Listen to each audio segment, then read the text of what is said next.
الحمد لله الذي هدانا لهذا وما كنا لنهتدي لولا أن هدانا الله. اللهم ارزقنا نجاحا في كل أمر ونيلا لكل مقصد، وارزقنا القمة في درجات العلم.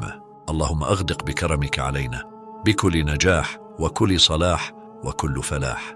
اللهم إنا نسألك التوفيق والهداية والرشد والإعانة والرضا والصيانة والحب والإنابة والدعاء والإجابة. اللهم أرزقنا نورا في القلب وزينة في الوجه وقوة في العمل. اللهم اهدنا لما تحب وترضى. اللهم هبنا علما ينتفع به وعملا يقربنا إليك، وهبنا صبرا وثباتا في الدين.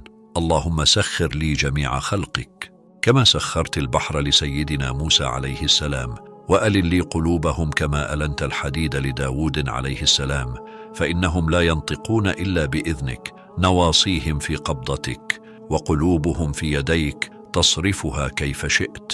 يا مقلب القلوب ثبت قلبي على دينك. اللهم أخرجنا من ظلمات الدهر وأكرمنا